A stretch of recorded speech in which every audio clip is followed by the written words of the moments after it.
Jenny's been fantastic, first and foremost. I say to her every time we're together and we leave, I'm so glad it's you. And I really mean that. She's done a terrific job, and she's going to keep doing a terrific job because she's about the right things. Watching the team play is just so rewarding on so many levels. I wish that I could adequately explain it, but it's what you train players to be able to do. This team they play with the personality of Maddie Williams and Taylor Robertson, the two guys that have logged a ton of minutes in major college basketball. They've earned their stripes the hard way. They are both players who are incredibly competitive and yet never take themselves too seriously. And so that makes them always ready for whatever size of moment is presented to them. And to watch them and their team play in that way is like the coolest thing ever. I love the way it ended today. So appropriate that it's T-Rob getting an open three from the corner as time expires. Just a beautiful exclamation point for an amazing weekend. I appreciate that, Sherri. Again, thank you. Joey Helmer. Yeah, Sherri, good to see you. I know you've always been really selfless about, giving credit to all your players for all of your accomplishments, but what does it mean to have a banner you look up and you have your banner now in Lloyd Noble Center? It feels a little bit surreal right now. Like, I was not expecting that at all. So it kind of came out of left field and really caught me off guard. But during the second half, I looked up there one time and I thought, Stacey Dales, Lanisha Caulfield, Felicia Whaley, Jen Cunningham, Jamie Talbert, Rosalind Ross. I just started going, Danielle Robinson, down the list of the players that made it possible. And every time I walk in this gym and see that, that's what I'll see, are those players' faces. James Hale. Well, Sherri, great to see you again. This was an interesting game and a night with you because so many of these players played with you and things like that. Is it hard not to coach a little bit as you're sitting in that chair and as you're watching them run? And they're running a similar offense, so I'm just curious what how's it like for you to be in an arena with the players back and you're watching this great game and can you keep your hands without going crazy? Yeah, I was on the TV broadcast during the third quarter, and I almost said, that was a foul. Can't do that, James. Not when you're broadcasting. But that's probably just the reactionary stuff, kind of feel myself doing that a little bit. But I just love how they're competing and how they're having fun, and they're playing loose and free, and they're playing together. It's just all those things that I so admire in basketball teams. So it's fun to watch them. It was really cool you guys honored Rosalind last night, and tonight you had 33 on all the girls wearing the 33 jersey and things. That's pretty cool. Could you talk about that a little bit? Yeah, Roz was such a big piece of that team, and you and I talked about that on the interview yesterday, but she just gave us this texture that we didn't have without her. She was gritty and confident, and yet at the same time loose and free and silly. And while we had a group that was very driven and very serious, and they had funny sides, but they were serious when they got on the floor, Roz was the perfect blend of, I'm going to play hard, but I'm going to smile. Always remind me of Churchill. I like a man who grins when he fights.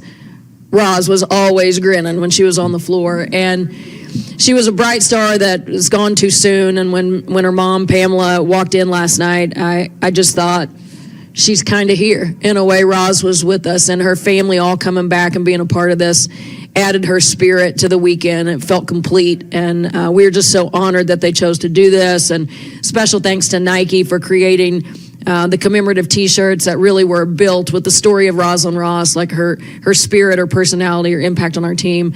They made some very special T-shirts for us that all of us have, and the girls were wearing today. And it was just it was really good to have her spirit in our mix. One more question. Clay Horning. Sherri. Clay, what's up? Whenever, when Courtney comes back, when Stacey comes back, when a team like this is honored, I still think about Felicia Whaley, when did she get her ceremony?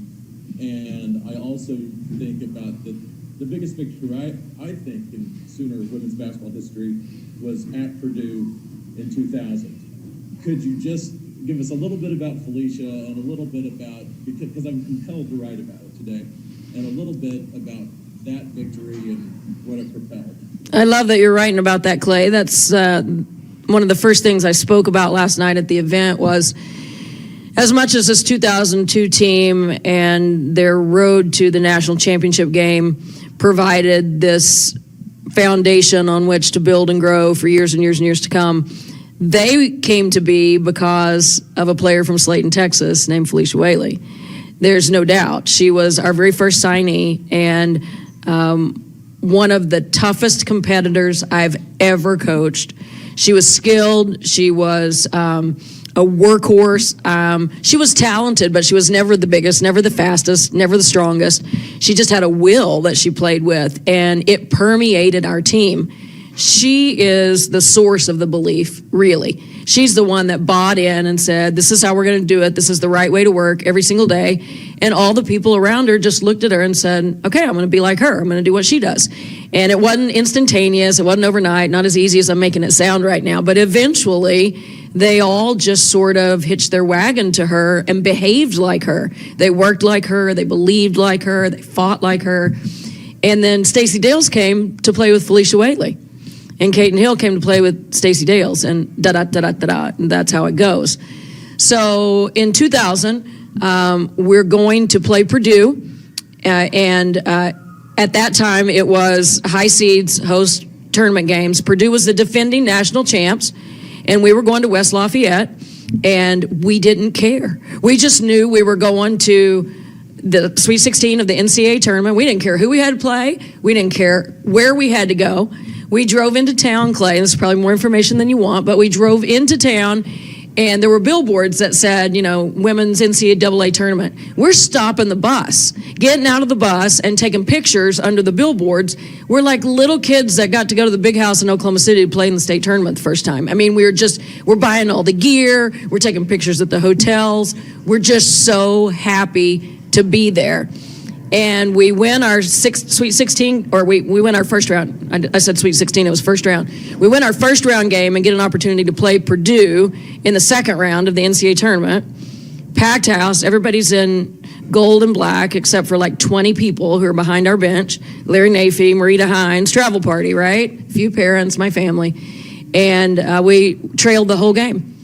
We went at halftime, and I was like, all right, guys, you got 20 more minutes to play with Felicia Whaley. Like, people live their whole lives to get to play with somebody like Felicia Whaley. You got 20 minutes. Who cares about the score? Doesn't matter. You've at least got 20 minutes. Seize those 20 minutes. And we ran out of the locker room, and Purdue scored immediately, and so we were down 2 more. So the speech wasn't really what it was supposed to be, but we just kept clawing and digging and cutting the lead, and you get to the 8 and under timeout, and we're closer, and the 4 and under timeout, and we're closer, and we have a chance to go ahead right at the end of the game, and I'll never forget, I called a timeout, set up a great play, wanted Purdue to switch so we could get Caulfield at the block. They didn't switch. Stacey Dales centered the ball. Caulfield jumped out like she was going to catch a pass, showed a fist, ran a back door. Dales laid it down. She shot a layup. So my play didn't work at all, but the players knew how to play, and that's what worked. So we score that basket, take our first lead. There's less than 2 minutes to play in the game when we take our first lead, I believe. And we hang on and win the game. And after the game, Beth Mowen says, there's been a stunner in West Lafayette. I'll never forget. ESPN cameras from all their whip-round coverage come right to West Lafayette. And they asked Felicia Whaley, how you do that? How do you beat the defending national champs on their home floor for an opportunity to go to the Sweet 16? And Felicia said, because we decided that we would. Shrugged her shoulders and just because we decided that we would. And that had been the charge from the first of preseason practice in the fall. That had been the goal. Go to the Sweet 16. Well, thank you for that answer. That's a long one, Clay. I'm just trying to rival you. Your questions are really long, so I gave you a really long answer. That's how much I've missed you. You waited a while to I was going to say. Thank you. For more information, you can visit tulsaworld.com.